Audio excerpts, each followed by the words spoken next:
I came across a trending post asking people to share the person they had failed. One of the comments caught my attention. It has to be my best friend. In my defense, her husband is exactly my type. From head to toe, he suits my taste perfectly. I fell for him at first sight when she introduced us. During the graduation party, I got them drunk and slept with him. Damn, she's a lucky bee asterisk TCH to have him. Later, I told her I went abroad, but actually, I was preparing to give birth to my baby in another city.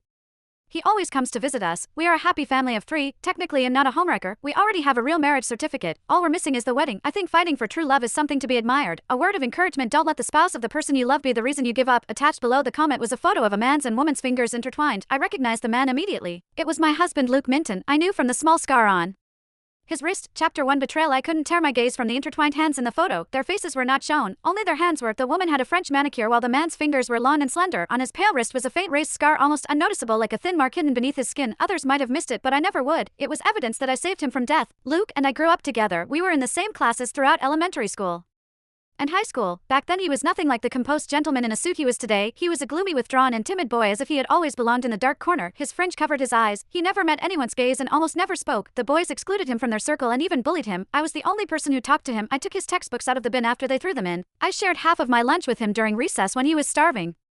During 8th grade, his parents divorced. His temperamental father made him the punching bag, venting out on him. He experienced severe depression. It was a stormy afternoon. I climbed over the fence and snuck into his yard out of worry for him. I remembered witnessing a horrifying scene when I looked into the window of the first-floor bathroom. Luke lay in the bathtub. His blood painted the bath water crimson. He cut his wrist open right to the bone with a box cutter. I broke the window and rushed inside. With shaking hands and tears blurring my vision, I called an ambulance and tried desperately to keep him alive. Later, he lay in a hospital bed, pale as paper. When his empty eyes met mine, he asked hoarsely, "Bianca, were you going to throw me away too?" I wrapped him in my arms with tears rolling down my face and promised him no ITLL never happened. Luke, he'll never abandon you. Since then, I had become the lighthouse guiding him in life. I took him to the psychiatrist, reminded him to take his medication, and stayed by his side whenever the darkness closed in again. That scar came from one of the worst moments of his life, but to me it had also become proof that we had survived the hardest years together. After high school, we started dating. We studied different subjects at different colleges in the same city, but 4 years apart did nothing to fade our feelings. We got married after graduation, and it had been another 4 years since then. He was a perfect husband. He prepared warm teas and heating pads for me during my period. A light frown on my face would make him panic. I used to think I was the happiest woman in the world, until that familiar scar appeared in a trending post written by a woman who claimed she had given birth to her best friend's husband's child. It felt so surreal that I could barely believe it, yet the truth sat there on my screen, cruelly crushing everything I once believed. Chapter 2: Social feeds. My body shook uncontrollably.